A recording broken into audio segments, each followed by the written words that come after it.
Well, hello, hello. I've just spent the last 20 minutes talking on Be Live to see that it actually hasn't been recording. So I am so sorry if you've been waiting for me. I've been talking away to myself and wondering why there was nobody with me and no comments showing up. So welcome again to day 2 of the free animal communication and healing series, where yesterday we spoke a lot about the foundations, the importance of laying down solid foundations that are based in trust with your animal communication before you even start to ask questions or find out what's going on with them or do any healing work. When we can connect from a place of mindful regard, when we can slow down our energy and be in a space of non-thinking first, we establish mutual regard and cooperation based on trust with our animal companions. And it really can exponentialize the results of healing for you and your animal companions, and even those in the wild.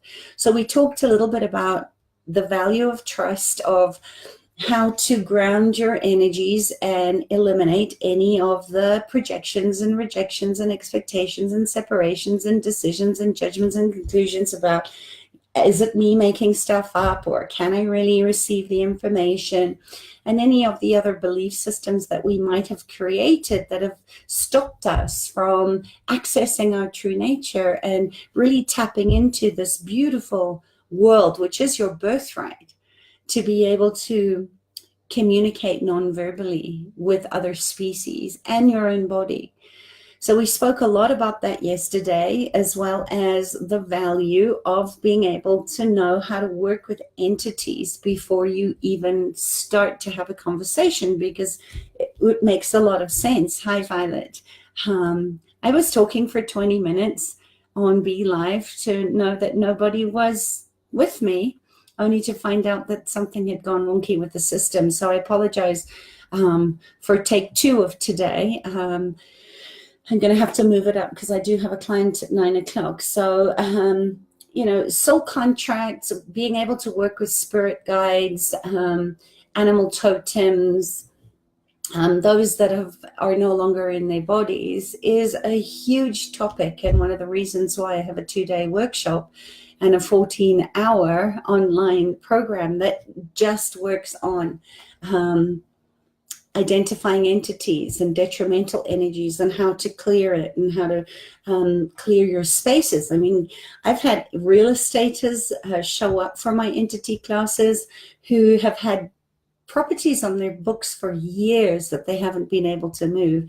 And in one entity space clearing, when they've cleared out the entities that have been hanging around and making the house feel a little creepy, or just putting out a vibe because they don't want new people in there, when we've worked with telling them that they don't have to stay and protect the property or the house anymore and left, those houses have sold. And of course, when you're working with an animal that has behavioral issues or anxiety issues or something going on like mystery disease, can you see now, based on what we discussed yesterday, what an incredible gift it is to be able to work with entities without them being good or bad or right or wrong? The value of being able to clear energies that are not supposed to be inhabiting your body or your animal's body. A lot of the times the disease or the behavior goes away the minute you clear the entities off. So there's nothing to do and nothing to fix other than a willingness to be able to speak and work in a way that creates a win-win situation for the animal or the person that has encapsulated beings or entanglements or cords attached to them, or entities that are inhabiting their body that are literally making that person or that animal be out of their mind. They're just not themselves anymore because they're not running their show. And I've worked so much with this in my own life with my father, who was actually drinking, feeling compelled that he had to drink for all the drinking buddies at his bar that no longer had bodies, that were saying, come on, Ronnie, have another drink. So as much as he wanted to give up alcohol, and he was a third generation alcoholic, we did a lot of clearing on the ancestral line of addiction, where the alcohol was just being used as a coping mechanism for chronic depression, which is very prevalent on my father's side of the family. But when we were able to clear the drinking entities, he was able to stay off the booze until the day that he died. So it has incredible benefits to be able to work with the entities. But that was yesterday. And if you are here, thank you for joining me, Mariette and Violet, and everyone else that'll be listening to this on the replay. Please share this link to the 5-day challenge. The replays will stay up for a while, and I'm really on a mission to get as many people as possible to wake up and be accountable for using their small but mighty lives to make a positive impact. As my mentor, Monty Roberts, used to say, I want to leave the world a better place than I found it. And that's a hell amen. Yes, please, for me. And the more of us that are doing this work, the more of us that are coming together in sacred ceremony and circle like this, the more change that we can make in the world. It's so much easier and quicker to do this together than it is to do it alone. And I'm just so grateful that you're here and you're asking questions, and you're open, your mind is open, you have that childlike curiosity and a beginner's mind to widen your perspective to some of the things that are not mainstream or talked about in the depth that I go into in my Being Human Through Animals communication class. And that's really why I wanted to create this little free mini series, not only to thank you for being part of my community and give you $5,000 worth of my programs and services on Friday, where everybody else is going to go crazy around Black Friday and sell their souls to the devil and buy stuff that they don't need. I really wanted to show up in the white light and the purity and the love of the open heart, to just give generously because I can. And I know that this work has been life-changing for so many of my clients and the people that have gone through my classes. So thank you for being with me. And again, being mindful of the time, we'll probably go for I'll try and keep it to 20 minutes because I have a client at 9 o'clock. But I really want to talk about soul contracts today and what they mean and how they may be affecting your life. Because a lot of the times, what we call soul contracts or lifetime soul contracts are formed by you in choice, whether that is consciously or unconsciously. You choose them during this lifetime or a current lifetime, when perhaps you were feeling lonely or scared or depressed or trapped or insecure or had any other sort of negative emotion as a result of a time when you bought a belief to be true that was actually a lie. It's what I call a seed thought. So it was, think of it like this, that if you were perhaps and The Little Prince, if you haven't read that book, The Little Prince comes to mind, where this little prince lands on planet Earth and he asks this pilot that's crashed in the desert to draw him a sheep. And he says, I can't draw you a sheep. I can't draw. When I was 5 years old, I drew the most beautiful picture of a boa constrictor that swallowed an elephant. And when I went running so proud to show it to my parents, they said, oh my gosh, what is that? That looks like a top hat. You can't draw. You better not try and draw again. And from that moment on, because he was shamed and ridiculed, because nobody could see the vision of the fact that he had drawn a snake that had swallowed an elephant, he gave up the joy and the pleasure of creating through drawing. And that's kind of what a seed thought is. It's the time when you are probably shamed or traumatized or being made wrong for being you. So it's the point of creation that you create the belief or the lie or the self-limitation where you start self-harming through the labels and the negative thoughts that you placed on yourself or other people placed on yourself.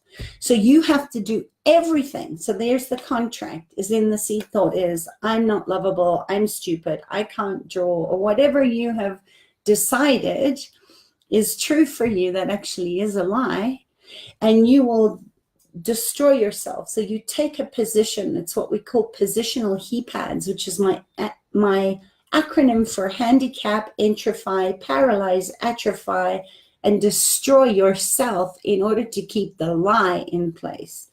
And that's in short what a seed contract is, or a seed thought is. So in a positive state of mind, you are the most connected to source and your intuition and tend to make decisions that are helpful and good. So soul contracts are created when you are reactive. You're not responding. You're in a reactive or defensive position, right? That's why it's called a positional HEPAD, because you dig your heels in and you take the position, which is kind of like a conclusionary reality, where you give up the generative questioning of when these seed thoughts come up, when these lies come up that you have been defending and protecting. One of mine was, I'm not stupid, because I had been told over and over again by an abusive narcissistic husband that I was stupid. And the soul contract of this lifetime was that I had then went out subconsciously and attracted other narcissistic men who were verbally abusive, that kept the lie alive in my ex-husband, in my current partner to some extent, that I'm still stupid. And that's the trap of a soul contract until you actually get to identify it and work at the root cause. So this is why working with trauma resolution and learning to return to trust is my work, because it's the things that I came into this life contracted to change in this lifetime, because I don't want to keep coming back and repeating the same patterns over and over again. So if you can relate to that, let me know. Lovely to see you, Elaine. So we're talking about soul contracts tonight and just how they're created, and also what you can do to start to change that. Because when you make that decision or judgment based on that seed thought that you're stupid or you're unlovable or you're never going to amount to anything, it was normally a projection from somebody that was you probably looked up to and trusted, aka adverse childhood experiences, and why that plays such a big part in my work. It was probably a primary caregiver. And then you went on through your life, your childhood, your adolescence into adulthood, carrying this unresolved trauma through these seed contracts, seed thoughts that keep the lifetime soul contracts in place. So I hope you're following me. Hi, Petra. Yeah, time to break these back. Yeah, and sometimes it's a lifelong lesson.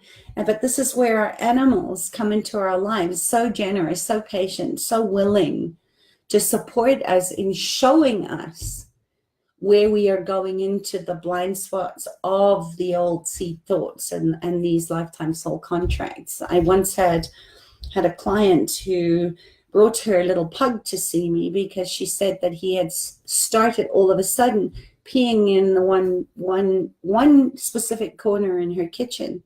And when I communicated with this little guy, he said to me, well, she's terrified and she doesn't know how to leave or escape the situation. But, I'm peeing in that part of the kitchen because that's where her husband is beating her black and blue every night.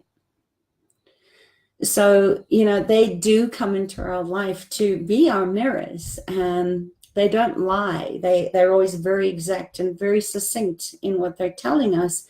And if we don't know about this kind of work, and we don't know how to work with entities, and we don't know how to work with animals through interspecies communication and energetic healing, it lies dormant. And this is what the work with epigenetics is that we cope and we think we're over it, and we cope and we carry on with life, and then out of nowhere we get triggered by something, and all the years of chronic, unpredictable, toxic stress that's built up and built up and built up, eventually your body just says no, and it comes up. And our animals don't want us to be stuck in that, so they will go to any length, including peeing in the kitchen or on your bed sheets or getting aggressive, if you perhaps don't have healthy boundaries in place to be able to say no, or to protect yourself from detrimental detrimental energies, whether they're in bodies or without. So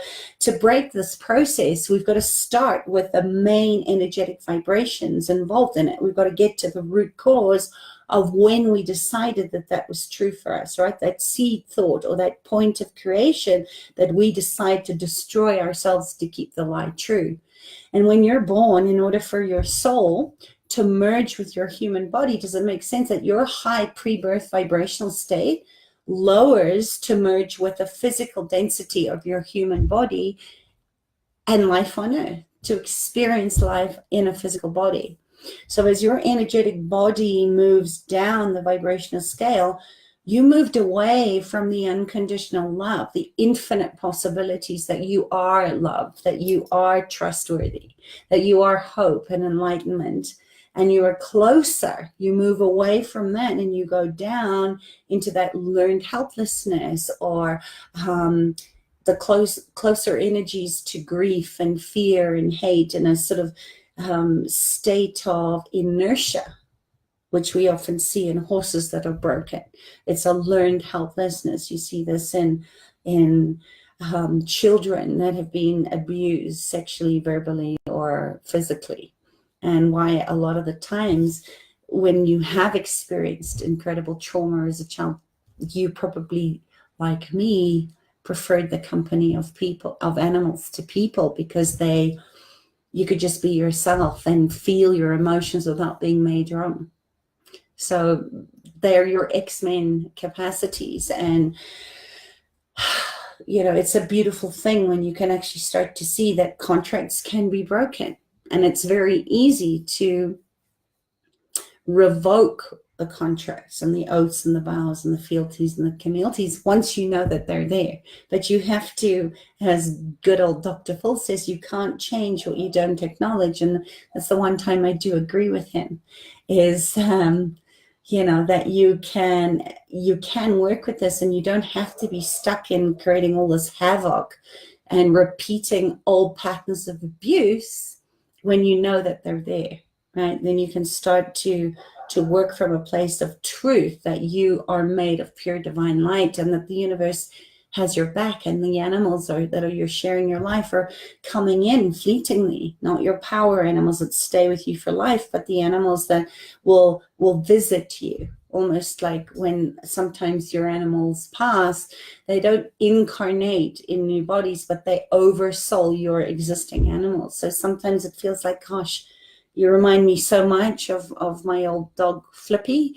And other times they're totally different, because there's oversouling as well as original occupant in and new energies or new entities taking over the body. So creating a lifetime contract, just imagine that you're going through a really challenging time in your life, and at the same time, this point of creation that you created, this belief or the seed thought that says I'm not good enough, keeps showing up. So you're fed up, you're upset, you're frustrated, and you feel badly about yourself. And every experience you have and every person you meet seems to remind you that you're not good enough.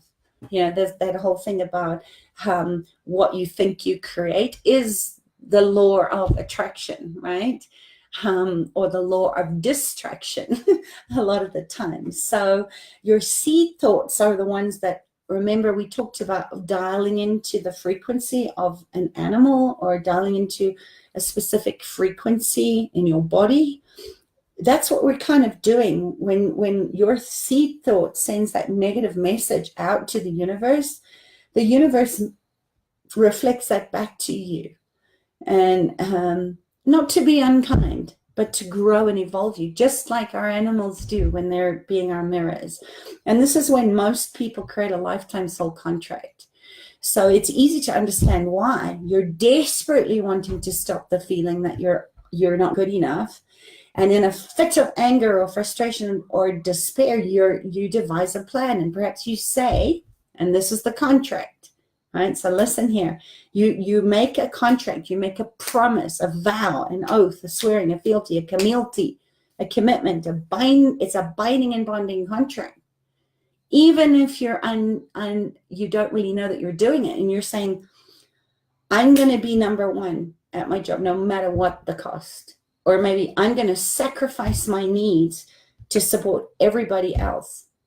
And that will prove how good a person I am. Remember, nothing to hide, nothing to prove. But because you aren't in a calm, clear, grounded, high vibrational state when you're saying that, it comes from a desperation of proving, of defending, of justifying your point of view.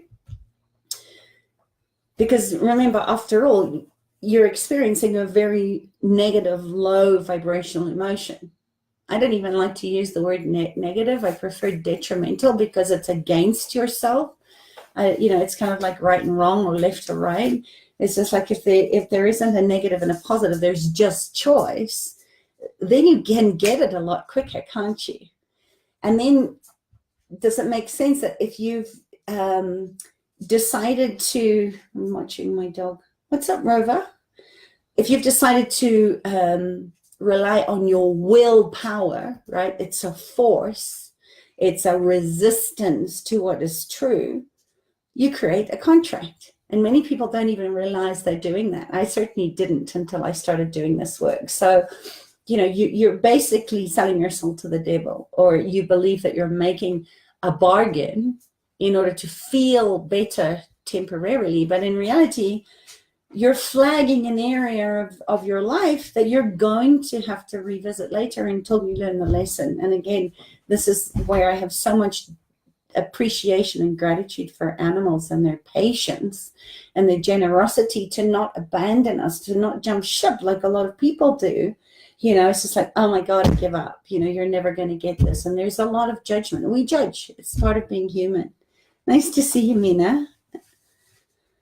Yeah, Petro. People and animals are all feeling this. Yep. Yeah. And I did a YouTube a while ago when Anthony Bourdain and I think Kate Spade died. Suicide is something very close to my heart because I tried it myself. I do not recommend it. But what I was talking to were these tiny acts of desperation, because you feel like you're trapped, that you feel like you have no way out. And that's what happens when you make from this low vibrational frequency where you're literally giving up your ghost, your soul, that you often attract negative or detrimental entities or energies that then start running your life from the very thing that you don't want. And by the way, a clue to knowing that it's not you talking, when those voices in your head are going, you are stupid, you need to kill yourself, which are the voices that I used to hear, you would never talk to yourself in the third person. So if you're hearing a you rather than I need to do something, that's an entity attachment. And that's when you need to actually get somebody to support you in clearing that, or use the entity clearings and take my entity class. Because it will change your life. So just remember, because there's just so much I want to talk to today, but to create a lifetime soul contract, does it make sense that you have to be in a significantly low space, a very low vibrational frequency, or a negative state, because it's the result of being knocked down and knocked down and knocked down, and it results from recurring experiences, right? Chronic toxic, unpredictable stress. It's not always in the big events, it's in the compounded little events that all get attracted to that first seed thought, or what they call a neuronet in the nervous system. So you create one deep groove in your nervous system based on a traumatic event or a place where you're ashamed, or normally pre-3-year-old, most of the time before you were 7. And then it forms these neuronets. So like a cluster, you end up with this cluster of energy. And oftentimes when we work with inculcated entities or groups of entities, that's what's going on. When you pull the main protagonist out, or the primary or the root seed thought, the point that you created that belief away, all the others that make up this cluster and this entanglement just fall away. So it's not difficult to do this work, and it's seriously is life-changing. So just know for now that you wouldn't create a soul contract if you simply had a bad day at work. It takes hitting rock bottom. It's like those days when it's just like, if this is what life is about, I'm out of here. Which is where I kind of was before I got the lesson and the gift of depression and the gift of feeling like I was trapped and there was no way out. And I'm so glad I did, because I get to show up and share what I've learned with you. So just know that when you kind of pair the hitting rock bottom with the feelings of tiny acts of desperation, as though the only choice you have is to make some kind of agreement or contract or oath, because of those special conditions, you probably don't have as many soul contracts as you think. And it takes a lot of detrimental energy forces coming together to create one. And this is to your benefit. So on the flip side, lifetime soul contracts are hidden once we create them. That's why they're called blind spots. That's why they're called unresolved trauma, because most people have no idea that they generated one in the first place. And they just know that they're desperately wanting to change it. They can't quite get their finger on it. I've had so many clients that say to me, why do I keep choosing the same abusive relationships? Why do I keep losing all my money? Well, they know that something isn't working, and they see the pattern repeat over and over, but no matter what they do, they aren't able to stop it. And even though they feel powerless, they're determined to turn it around and take control and start asking generative questions, which is why this work is so transformative, because the desire for relief results in lifetimes of soul contracts, not because you initiated a change, but because you didn't understand the lesson and you didn't receive the lesson and integrate it so that your body could release it on a cellular memory and change the epi, the seed thought lies on top of the genes. You're not your genetics. You are not your ancestral inheritance. You are not your familial trauma. You can change this when you know what you're working with. And then you get to understand the lesson behind the seed thought that was causing the trauma or the pain or the pattern repeat in the first place. So when you slow down and you start investigating the situation, you're taking the time to master the seed thought and release it. And again, this is where animals are such incredible teachers, because they do not hang on. They're not attached to the past. Yes, I spoke about that yesterday. If they have a reference to data in their memory banks of trauma or abandonment, that can show up, but they don't form attachments to those things. They just go, okay, I'm here now. How can I be the best I can possibly be and take advantage of the situation that I'm in now? And that's available to us if you can take the time to master and release the root cause of what's causing you trauma, and where animals are such great teachers.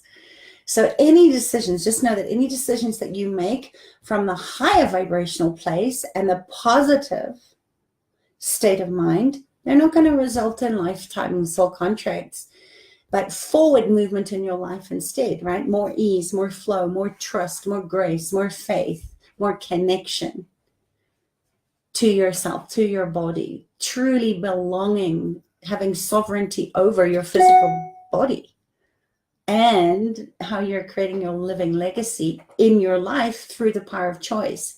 So you've already formed soul contracts in this life, and that's okay, because now you know you can start to change it.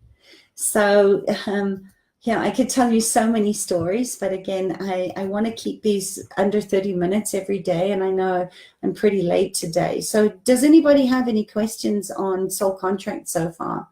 Because like you said, most people don't realize what they're really doing when they make soul contract commitments. And they try to take control at a time when they're not in a powerful position in their lives. And they, just think about it. When you're upset or worried, you're not in your right mind. You're not the brightest crayon in the box. And you can't, can you act in your highest, greatest good when you're running from fear, or you're in fight, flight, freeze response? When you're defending your position, you can't. You can't. And the odds are you'll make the decision that you're going to regret later on. Fear, sadness, anger, they're all distractor implants. Guilt, they block your ability to use intuition and logic and instinct. So you're left to base your actions on your fears, which is why people always say, don't make decisions based in fear. Wait until you're calm, sleep on it. Sometimes that's a good idea, because making those type of decisions take you away from your ability to change your mind in the future. And that's why I always say the power of choice is yours and yours alone. You can always change your mind. Mistakes are just things you've taken and tried on, and they're misaligned to your soul purpose, right? They get contorted and convoluted in the entanglement of the soul contract.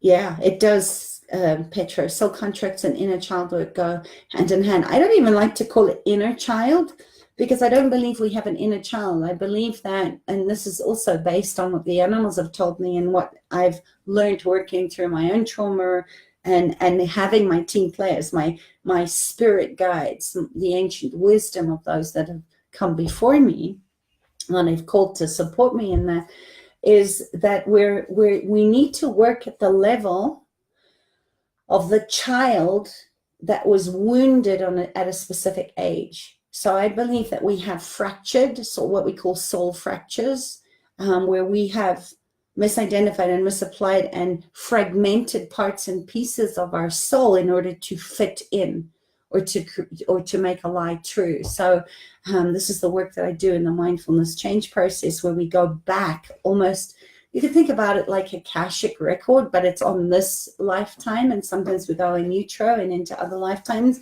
But you're really working at the point where you meet the child that was traumatized or shamed or blamed or made wrong or hurt at the age that they were when the trauma happened, and they get to retell a new story. So there's integration and synchronization in that completion process, where you then bring that child part home to you, the secure adult, right? But you're the one that you are growing up your child parts. And I have a whole lot of webinars on healing the abandoned child in my SoundCloud account, if that interests you.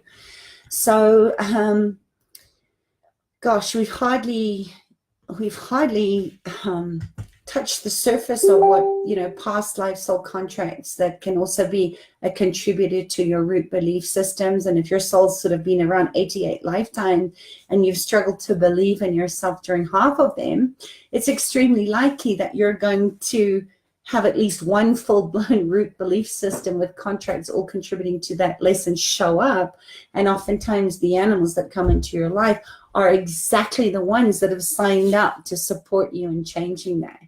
So just because, the good news is, just because the contract originated in another lifetime doesn't mean that they're harder to discover or integrate or understand and master.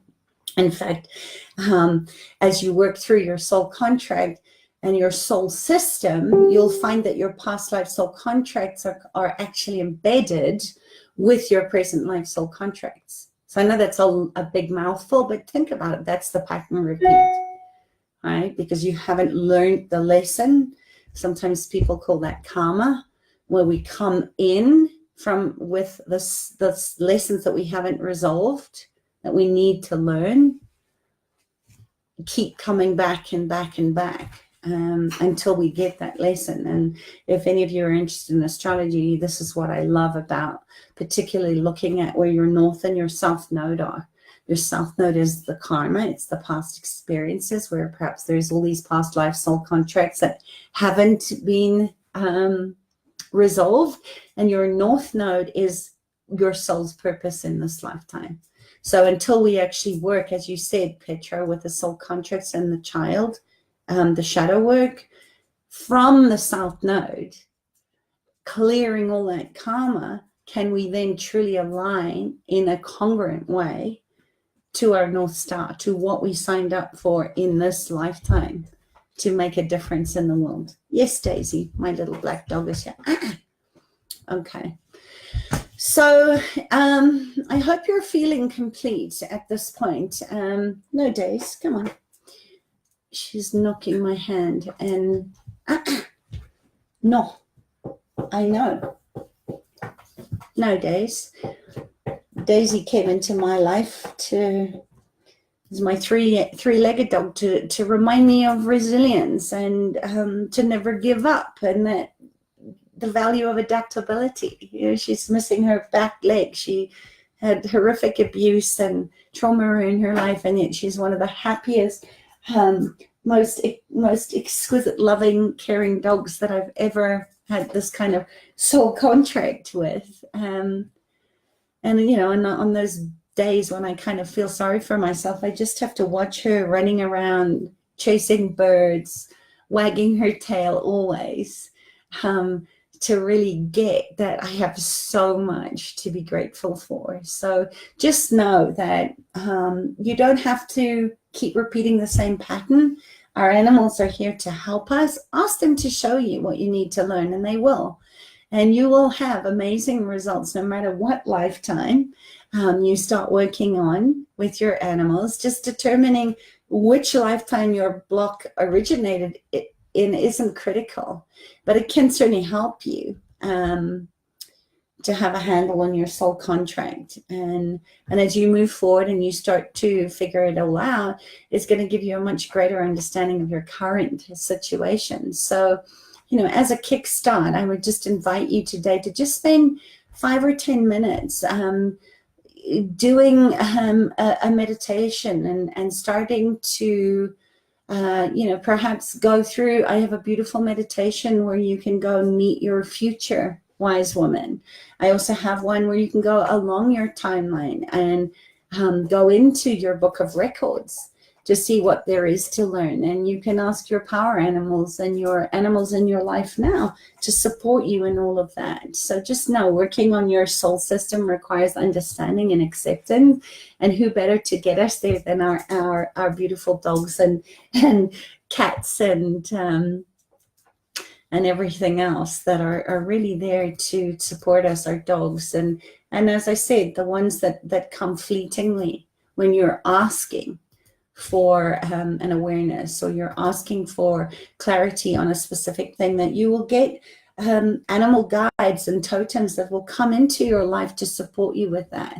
They're a little bit different to power animals. So have a look at that, and just remember that anything is possible through the power of choice, and soul contracts do not have to be binding. So I just want to end with a short clearing. If you're willing to just join me now, and please, I know we've just barely brushed the surface on animals as teachers and soul contracts, and how our animals come in to support us in predestined soul contracts, which they definitely do, and how if you just keep concentrating on keeping yourself clear, calm, and grounded by using the foundation of the 3 P's of the trust process. You can call on and trust in your team players, your guide team, for guidance along the way. So don't make any decisions when you're in an activated emotional state if you can help it.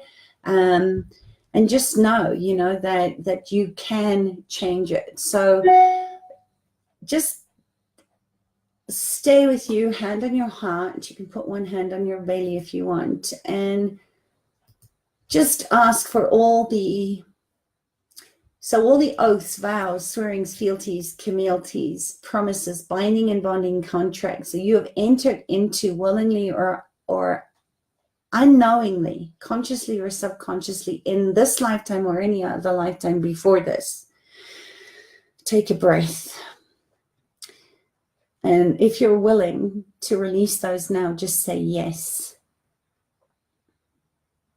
Good. Revoke, recant, rescind, reclaim, renounce, denounce, destroy, and create any and all of that across all time, space, dimension, and reality. And anywhere where you have a soul contract with every animal that you've ever come into contact with, know that what's more exciting is that the soul contract with your animals will support the lifetime soul contract. So they're already working on you. They worked on you the minute that you opened your heart and they came into your life. And it's like everything and everyone is conspiring to help you live and feel the best that you possibly can. So trust that. Trust in yourself. Trust that you're enough for your animals. And if you have any questions, if you want to go deeper into soul contracts, so that you can find your harmony and unlock your brilliance and your unique talents and capacities, you know where to find me. And join me tomorrow. Tomorrow we're going to be looking at how to do a body scan. I'm looking at my notes here, and how to know if your animal has a collapse zone, right, where they kind of are just a heap of mess. It happens with people too, especially in shock and trauma. I'm going to give you a beautiful way to learn how to help animals expand their zone. It's so helpful, especially with animals that have suffered some shock or trauma, whether that's, I had a baby hardy doll fly into my electric fence, and I immediately was able to use that process and then do my 5 life-saving fast aid techniques on him. And now he's kind of roosting in the garden. His mommy and daddy are coming to feed him. And he's here to teach me something amazing, which I'll share with you in another time. But, I'm just so grateful by the animals that come into my life, which sometimes seem like, a devastating event, or I could go into the guilt that, gosh, it's my fault because this bird shocked itself on my electric fence. Or I could say, how lucky am I that this beautiful young baby hardy doll has come to teach me a life lesson. And when I get it, hopefully he'll fly off with his parents. But right now he's still here. So there's a lesson for me to learn. Anyway, I'll leave it at that. I'm late for my client at 9 o'clock. I love you. Take care. And please like this, share it, comment, post your questions, type win if you want to enter the competition. And I'll see you back here, same time, same place tomorrow. All right. Thanks a lot. Bye. Daisy, my dog, what are you doing?